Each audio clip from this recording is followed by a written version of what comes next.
નમસ્કાર મિત્રો, ખેડૂતો વરસાદની કાગ ડોલે રાહ જોઈને બેઠા છે, પણ ચોમાસું અટકી ગયું છે, આગળ વધી રહ્યું નથી. મિત્રો, વિડીયોમાં તમે લાઈવ જોઈ રહ્યા છો, આ છે પ્રશાંત મહાસાગર. જ્યારે પ્રશાંત મહાસાગરની સપાટીનું તાપમાન સામાન્ય કરતાં 0.5 ડિગ્રી સેલ્સિયસ કે તેથી વધી જાય ત્યારે અલનીનો એક્ટિવ થાય છે. આ વર્ષે અલનીનો સક્રિય થયો છે, કારણ કે અહીંયાનું તાપમાન નોર્મલ કરતાં વધારે છે. વધુ સામાન્ય ભાષામાં મિત્રો સમજીએ તો અલનીનો છે એક પ્રકારનો અવરોધ છે, જે ચોમાસાની તીવ્રતાને ઓછી કરી નાખે છે. આપણા ખેડૂતો વાવણીના બિયારણ લાવીને ચાતક નજરે આકાશ સામે જોઈને બેઠા છે, પણ વાદળો બંધાતા નથી.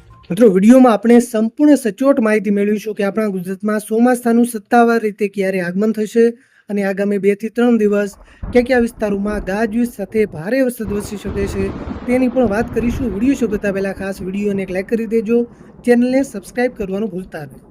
મિત્રો, પહેલા આપણે સમજીએ અલનીનો શું છે. અલનીનો એક કુદરતી ઘટના છે.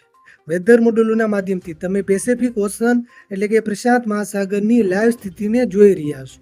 અહીંયાથી ચોમાસું આગળ વધીને ઓસ્ટ્રેલિયા સુધી આવે છે. ઓસ્ટ્રેલિયાથી હિન્દ મહાસાગરમાં પ્રવેશ કરે છે અને ત્યાંથી અંદમાન નિકોબાર ટાપુઓથી આપણા ભારતના ભૂભાગ સુધી ચોમાસું આવે છે. અત્યારે આપણા ગુજરાતના કેટલાક વિસ્તારોમાં વાદળછાયું વાતાવરણ જોવા મળી રહ્યું છે, તો અમુક વિસ્તારોમાં વરસાદી માહોલ પણ જોવા મળી રહ્યો છે.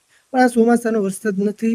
આ વેસ્ટર્ન ડિસ્ટર્બન્સ નામની સિસ્ટમની અસરના કારણે વરસાદ વરસી રહ્યો છે. મોટાભાગના વિસ્તારોમાં વરસાદ નથી. આપણે બધા બહુ આશાવાદી લોકો છીએ.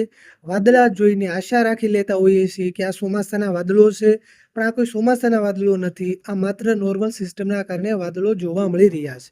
મિત્રો, વિડીયોમાં તમે હવામાન વિભાગ દ્વારા જે નૈઋત્યના ચોમાસાનો નકશો જાહેર કરવામાં આવ્યો છે તે જોઈ રહ્યા છો. હવામાન વિભાગની આગાહી પ્રમાણે આ ચોમાસું છે એ ગોવા સુધી અટકી ગયું છે. ગોવાથી આગળ વધી રહ્યું નથી. મુંબઈ સુધી પણ હજુ ચોમાસું પહોંચ્યું નથી, તો આપણું ગુજરાત તો હજુ દૂર છે. એટલે સત્તાવાર રીતે ચોમાસું આવવામાં હજુ સમય છે. અને મિત્રો, નકશામાં તમે જોઈ રહ્યા છો કે જે વિસ્તારોમાં ચોમાસાનું આગમન થઈ ચૂક્યું છે એ વિસ્તારોમાં પણ ચોમાસાનું પ્રદર્શન બહુ ખાસ રહ્યું નથી.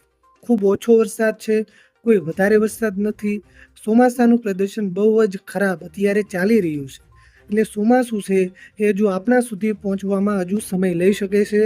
25 થી 30 જૂનની વચ્ચે આપણા ગુજરાતમાં વિધિવત રીતે ચોમાસાનું આગમન થાય તેવી શક્યતા છે. હવે વાત કરીએ વેસ્ટર્ન ડિસ્ટર્બન્સ નામની સિસ્ટમની અસરના કારણે આગામી 2 થી 3 દિવસ કયા વિસ્તારોમાં ગાજવીજ સાથે વરસાદ પડવાની શક્યતા છે.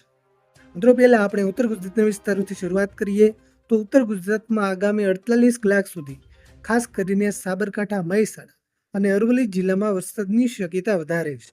આ જિલ્લાના કેટલાક વિસ્તારોમાં હળવો વરસાદ, તો અમુક સીમિત વિસ્તારોમાં હળવાથી વધારે વરસાદ એટલે કે મધ્યમ સુધીનો વરસાદ પણ પડી શકે.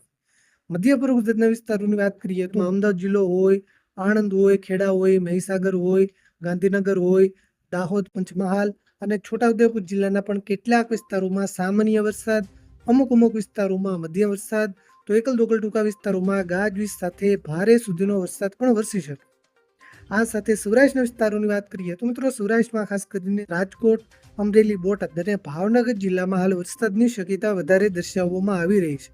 આ જિલ્લાના કેટલાક વિસ્તારોમાં હળવો વરસાદ, તો અમુક સીમિત વિસ્તારોમાં હળવાથી મધ્યમ સુધીનો વરસાદ પણ પડી શકે અને દ્વારકામાં હળવા વરસાદની આગાહી કરાઈ છે. તો મિત્રો, આ હતા આજના મહત્વપૂર્ણ સમાચાર. તમારા વિસ્તારમાં વરસાદ છે કે નહીં, તમારા વિસ્તારનું નામ લખી નીચે કોમેન્ટ કરવાનું ભૂલતા નહીં. વિડીયોને તમારા બધા ગ્રુપમાં શેર કરજો, જેથી બધા ખેડૂત મિત્રો સુધી માહિતી પહોંચે.